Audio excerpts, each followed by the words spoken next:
மாண்புமிகு பேரவைத் தலைவர் அவர்களே, பெருமை வாய்ந்த இந்த அவையில ஆளுநர் உரையின் மீது நன்றி தெரிவிக்கின்ற தீர்மானத்தில் பேசுகின்ற வாய்ப்பை தந்த பேரவைத் தலைவருக்கு முதலினுடைய நன்றியை தெரிவிச்சுக்கிறேன்.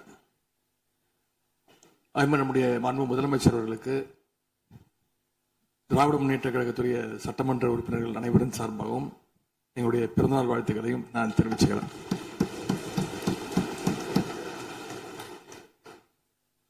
இந்த புதிய ஆட்சி அமைஞ்சு சரியா 40 நாட்கள் கடந்திருக்கு. ஆளுநர் உரையின் போது நானும் எங்களுடைய சட்டமன்ற உறுப்பினர்களும் இந்த 40 நாட்கள்ல இந்த அரசு என்னென்ன பணிகள் செஞ்சிருக்கு, ஏதாவது திட்டங்கள் கொண்டு வந்திருக்காங்களா, ஏதாவது சாதனைகள் செஞ்சிருக்காங்களான்னு ஆவலோடு காத்துக்கிட்டு இருந்தோம். எங்களுக்கு வெறும் ஏமாற்றம் மட்டுமே எஞ்சியது. அப்படி எதுவுமே ஆளுநர் உரையில எங்களுடைய கண்களுக்கு படவில்லை, எங்களுடைய காதுகளுக்கு கேட்கவில்லை. அதே ஒரு நம்பிக்கை வாக்கெடுப்பின் போது நான் பேசும்பொழுது குறிப்பிட்டு பேசினேன், ஆளுநர் வருவாரு, ஆளுநர் உரையின் மீது வந்து பேசும்போது தமிழ்தாய் வாழ்த்துக்கு முதலிடம் கொடுங்க அப்படின்னு சொன்னேன். பேரவையின் அனுமதியுடன் அலுவல் நேரம் நீட்டிக்கப்படுகிறது. அதே போல தமிழ்தாய் வாழ்த்து முதல்ல பாடப்பட்டுச்சு. உடனடியாக தேசிய கீதமும் பாடப்பட்டுச்சு. தமிழ்தாய் வாழ்த்து ஒரு முறையும் தேசிய கீதம் 2 முறையும் பாடப்பட்டுச்சு. மரபு மீறல் நடந்திருக்கு. இதுவரை கடைபிடிக்கப்பட்டு வந்த மரபை மீறி 2 முறை தேசிய கீதம் பாடப்பட்டிருக்கு. இதே கோரிக்கையை இதற்கு முன்பு இருந்த ஆளுநர் எங்களுடைய ஆட்சி காலத்திலையும் வச்சிருந்தார். ஆனா எங்களுடைய தலைவர் அப்பொழுது மிக உறுதியாக இருந்து இந்த அவையுடைய இறையாண்மையை நாங்க பாதுகாத்திருக்கிறோம். பதவியேற்பு தான் ஆளுநர் மாளிகையில நடந்துச்சு. அங்க அவர் கேட்டுக்கொண்டபடி தேசிய கீதம் வந்தே மாதரம் எல்லாம் பாடினாங்க. ஆனா இப்போ ஆளுநர் உரை மக்களால் தேர்ந்தெடுக்கப்பட்ட பிரதிநிதிகள், சட்டமன்ற உறுப்பினர்கள் நாம பணி செய்கின்ற இந்த சட்டமன்றத்துல தான் வாசிக்கப்பட்டிருக்கு. இது நம்மளோட டெரிட்டரி. இந்த நம்மளுடைய டெரிட்டரிய ஏன் ஆளுநர்கிட்ட கொடுக்கிற அளவுக்கு இங்க என்ன காம்ப்ரமைஸ் நடந்துச்சு அப்படின்னு மக்கள் கேட்க ஆரம்பிச்சிருக்காங்க. மாண்பு உறுப்பினர், ஆளுநர் உரையாற்ற வந்தபோது தமிழ்தாய் முதல்ல பாடப்பட வேண்டும் என்கின்ற இந்த அரசின் உறுதியான கொள்கையில் நாங்கள் நின்றோமா, இந்த அவை நின்றதா என்பதை நீங்கள் முதல்ல பார்க்க வேண்டும். நாட்டுப்பண் 2 முறை பாடியதில் என்ன தவறு என்று எனக்கு தெரியவில்லை. நாட்டுப்பண் 2ஆம் முறை பாடியது தவறு என்று நீங்கள் சொல்ல வருகின்றீர்களா? அப்படி தவறு என்றால் அது எந்த அடிப்படையில் தவறு என்று சொல்ல வருகிறீர்கள்? நமக்கு வேண்டியது நம்முடைய தாய்மொழிக்கு முக்கியத்துவம் தர வேண்டும், உறுதியாக நிற்க வேண்டும். இந்த அரசு எந்த சர்ச்சையும் ஏற்படுத்தாமல் நிதானமாக உறுதியாக தாய் தமிழ்தான் எங்களுக்கு அடிப்படை என்பதை வைத்து தமிழ்தாய் வாழ்த்தை பாட வைத்தார்களா இல்லையா? அந்த தமிழ்தாய் வாழ்த்தை பாட முடியாமல் வேறு விதமாக இந்த அவை திசை திருப்பப்பட்டு பல்வேறு பிரச்சனைகளுக்கெல்லாம் ஆளான காரணங்களை எல்லாம் 22ஆம் ஆண்டு பார்த்தோம், 23 பார்த்தோம், 24 பார்த்தோம், 25 பார்த்தோம், 26 பார்த்தோம். இந்த ஆண்டு தமிழ்தாய் வாழ்த்தை முதலில் பாட வைத்து தேசிய கீதத்தை 2 முறை பாடியதில் எந்த தவறும் இருப்பதாக நாங்கள் கருதவில்லை. அப்படி பாடியது தவறு நீங்களும் கருதிடக்கூடாது என்று நான் சொல்ல விரும்புகின்றேன். பேரவைத் தலைவர் அவர்களே, நாங்கள் கேட்டுக்கொண்டதுபடி தமிழ்தாய் வாழ்த்து முதல்ல ஒரு வாட்டி பாடிட்டீங்க. பொதுவா இந்த அவையில் இருக்கக்கூடிய மரபு கடந்த காலங்களில், கடந்த ஆட்சி காலங்களில் தமிழ்தாய் வாழ்த்து ஒரு முறையும் நிகழ்ச்சி முடிஞ்சோடனே தேசிய கீதம் ஒரு முறையும் தான் பாடப்பட்டு நிகழ்ச்சிகள் முடியும். ஆனா இந்த முறை நாங்கள் கேட்பது ஏன் 2 முறை தேசிய கீதம் பாடப்பட்டது அப்படிங்கிறது மட்டும்தான் எங்களுடைய கேள்வி. அப்படின்னா தமிழ்தாய் வாழ்த்தையும் 2 முறை நீங்கள் பாட சொல்லி உங்களுடைய ஆளுநர்கிட்ட நீங்க ஒரு கோரிக்கை வச்சிருந்திருக்கலாம். அது இங்க பேசும்போது உறுப்பினர்கள்லாம் ஆளுநர் அவ்வளவு மகிழ்ச்சியாக இருக்கிறாங்கன்னு சொல்லி ஆளுநரை விட நீங்கெல்லாம் ரொம்ப மகிழ்ச்சியா இருக்கிறீங்க. தமிழ்தாய் வாழ்த்தை வந்து ஆளுநர் முன்னாடி நாங்க பாடி காட்டிட்டோம் அப்படின்னு பெருமை பங்கு இங்க எல்லாம் பேசிக்கிட்டு இருக்கிறீங்க. நீங்க சொல்றதை பார்த்தா தமிழ்தாய் வாழ்த்தை விட ஆளுநர் தான் உங்களுக்கு முக்கியம் அப்படிங்கிற எண்ணம் எங்களுக்கு ஏற்படுது, மக்களுக்கும் ஏற்பட்டுக்கிட்டு இருக்கு. நாட்டுக்கு தாடியும் பொதுப்பணித்துறை அமைச்சர். மாண்புமிகு பேரவைத் தலைவர்களே, தமிழ்தாய் வாழ்த்து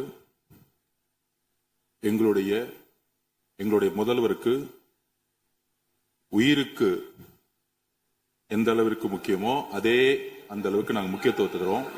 மாண்புமிகு எதிர்க்கட்சி தலைவர் அவர்கள் எதிர்க்கட்சி இல்ல அவங்களுக்கு நாங்களும் பேச விட மாட்டோம். இல்ல மாண்புமிகு நீங்க ஒத்துழைப்பு கொடுக்கலன்னா நாங்களும் பேச விட மாட்டோம். மாண்புமிகு அமைச்சர், நாங்கள் தமிழக அரசுடைய ஸ்டாண்ட வந்து நாங்க பேசுறோம். எங்களுக்கும் குரல் கொடுக்க தெரியும். இந்த அவை மாண்பை நாங்களும் பாதுகாக்கிறோம். மாண்புமிகு எதிர்க்கட்சி சொல்லக்கூடிய நோக்கம் தமிழக மக்களுக்கு தவறுதலா சொல்லக்கூடாதுங்கிற பதிவை நாங்கள் செய்கிறோம். எங்களுடைய முதலமைச்சருடைய எண்ணம் என்ன, தமிழக மக்களுடைய எண்ணமோ அதுதான் எங்களுடைய முதலமைச்சருடைய எண்ணம். கடந்த 3-4 வருடங்களாக தமிழ்தாய் வாழ்த்து இங்க பாடப்படல. ஆளுநரை எதிர்த்தீர்கள், வெளிநடப்பை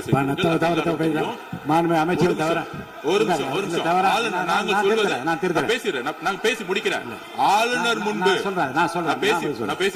ஆளுநர் முன்பு மாண்புமிகு அமைச்சர் அவர்கள் ஒண்ணு தமிழ்தாய் வாழ்த்து பாடப்பட்டது. இல்ல நான் சொன்னது, நான் கருத்து என்னன்னா ஆளுநர் முன்பு பாடப்பட்டது கிடையாது. அதுதான் நான் சொல்ல வரேன். நான் பேசிடுறேன். ஆளுநர் புறக்கணித்தார், அதற்கு பின்பு பாடப்பட்டது. ஒரு நிமிஷம் நான் பதிவு பண்ணி ஒரே நிமிஷம் நான் பதிவு பண்ணிடுறேன். நான் எங்களுடைய பதிவை நாங்க பதிவு பண்ணிடுறோம். அதுல சொன்ன வார்த்தைகள் வந்து எங்களுக்கு வந்து கஷ்டமா இருந்துச்சு. காம்ப்ரமைஸ்ங்கிற வார்த்தை வந்து எங்களுக்கு கடினமா இருந்துச்சு. நாங்க திருப்பியும் நாங்க பதிவு பண்ணிக்கிறோம். எந்த விதமான காம்ப்ரமைஸும் கிடையாது. தமிழ்தாய் வாழ்த்தை முதலில் பாடப்பட்டது எங்களுடைய முதலமைச்சருடைய வெற்றி, தமிழக மக்களுடைய வெற்றிங்கிறத நாங்க பதிவு பண்ணி எந்த காம்ப்ரமைஸும் இங்க நடக்கல.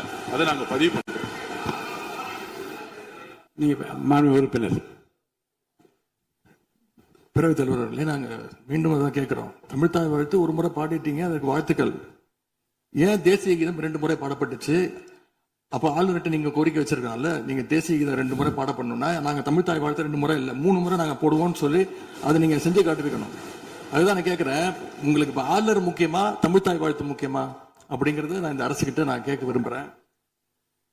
ஆட்டுக்கு தாடியும் நாட்டுக்கு ஆளுநரும் தேவையில்லைன்னு சொன்னவர் பேரறிஞர் அண்ணா அவர்கள். அவரை உங்க கொள்கை தலைவர் லிஸ்ட்ல அட்டாச்சும் பண்ணியிருக்கிறீங்க. ஆனா இன்னைக்கு ஆளுநரை தலையில வச்சு கொண்டாடிட்டு இருக்கீங்க. நான் கேட்க விரும்புது, நீங்க எல்லாம் சேர்ந்து மாண்புமிகு எதிர்க்கட்சி தலைவர் அவர்களுக்கு ஒன்று சொல்றேன். ஆளுநருக்குரிய மரியாதை மட்டும்தான் தரப்பட்டது. யாரையும் தலையில வைத்து கொண்டாட வேண்டிய அவசியம் இந்த அரசுக்கு இல்லை. இந்த அவையை பொறுத்த வரைக்கும்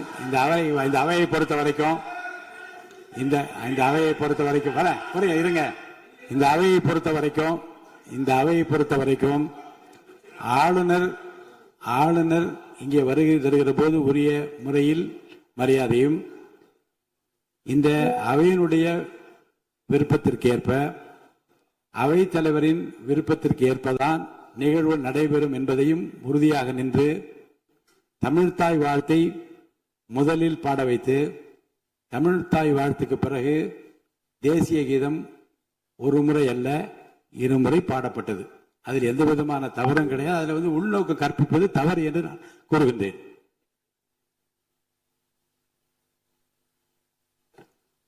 பேரவைத் தலைவர் அவர்களே,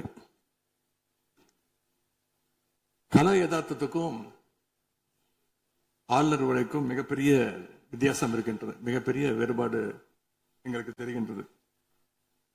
ஆளுநர் உரை என்பது அரசனுடைய கொள்கைகளை, திட்டங்களை, விஷன் அண்ட் மிஷன் ஸ்டேட்மெண்ட் அப்படின்னு சொல்லுவாங்க. அதன்படி அமைந்திருக்க வேண்டும். ஆனா இந்த அரசனுடைய ஆளுநர் உரையில இருக்கக்கூடிய அனைத்து கண்டென்ட்டுமே ஆளுங்கட்சியினர் சோசியல் மீடியால ரீல்ஸ் போடுறதுக்கு உதவுமே தவிர ரியல் பிரச்சனைகளுக்கு கை கொடுப்பதாக, உதவுவதாக, எந்த சொல்யூஷனும் தருவதாக எங்களுக்கு தெரியவில்லை. வழக்கமாக எதிர்க்கட்சி தலைவர்கள், எதிர்க்கட்சிகள் ஆளுங்கட்சிகளுடைய நிறை குறைகளை பேசுறது வழக்கம். அதுதான் எதிர்க்கட்சியுடைய பொறுப்பு, அதுதான் கடமை. ஆனா இப்ப இருக்கக்கூடிய ஆளுங்கட்சியை விமர்சனம் செய்யறதுல முந்தைய எதிர்க்கட்சிகளை விட எங்களுக்கு அதிக பொறுப்பும் அதிக உரிமையும் இருக்கு அப்படின்னு நாங்க நம்புறோம். அதுக்கு காரணம், எங்களுடைய கூட்டணி கட்சியாக இருந்து எங்களுடைய உடன்பிறப்புகளுடைய வாக்குகளை வெற்றி பெற்றவர்களுடைய ஆதரவுல தான், எங்களுடைய தயவுல தான் இன்னைக்கு இந்த அரசு நடந்துகிட்டு இருக்கு என்பதை நீங்கள் கருத்து கொள்ள வேண்டும். இன்னும் சொல்ல போனா, நாங்க இன்னைக்கு எதிர்கட்சியில் வரிசையில மட்டும் இல்ல, ஆளுங்கட்சி வரிசையிலும் எங்களுடைய வாக்குகள் அமர்ந்திருக்கு. ஆனால் நான் மீண்டும் ஏற்கனவே சொன்னது மாதிரி, நாங்கள் வெறும் எதிரி கட்சியாக இல்லாமல் ஒரு ஆக்கப்பூர்வமான எதிர்கட்சியாக செயல்பட விரும்புகின்றோம். அந்த நிலைமையில இன்னைக்கு பல்வேறு பிரச்சனைகளை எடுத்து வைக்க விரும்புகின்றேன்.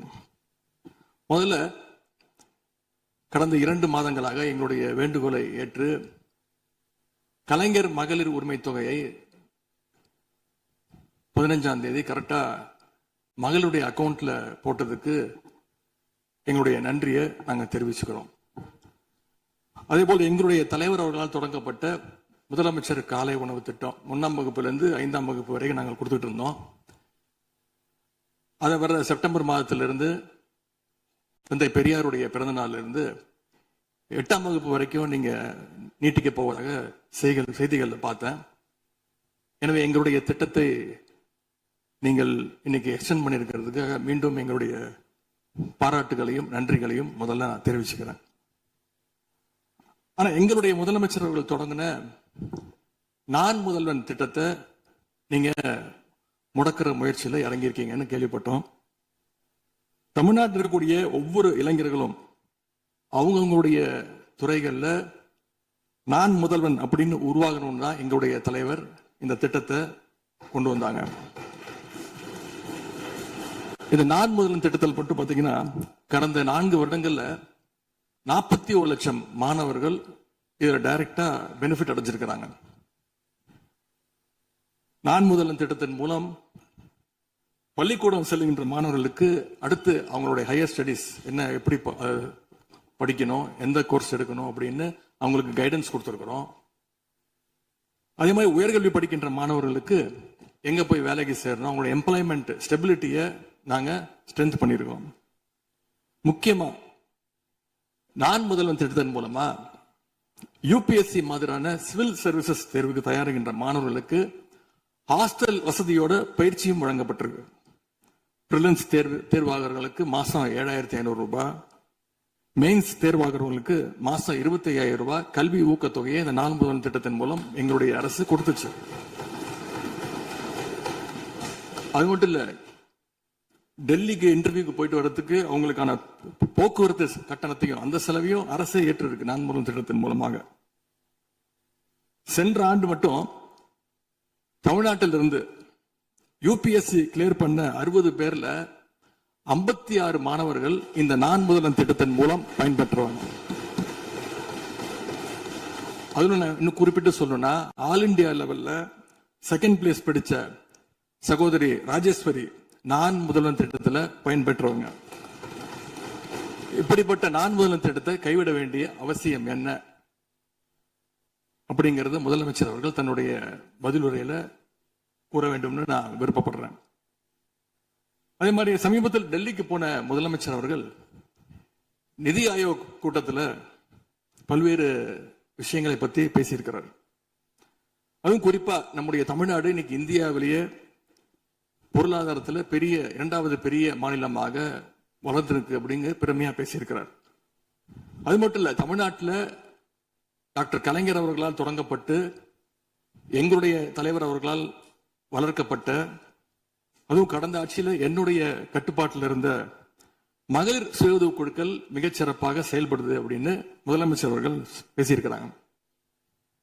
இந்தியாவிலேயே ஃபேக்டரி ஒர்க்கர்ஸ் இருக்கிற பெண்கள்ல 42%, 42% தமிழ்நாட்டை சேர்ந்தவங்க. அதனால தமிழ்நாட்டில் இருக்கக்கூடிய பெண்கள் முன்னேற்றம், சுகாதாரம் எல்லாமே சிறப்பா இருக்குன்னு நம்முடைய முதலமைச்சர் அவர்கள் டெல்லியில சொல்லியிருக்கிறாங்க.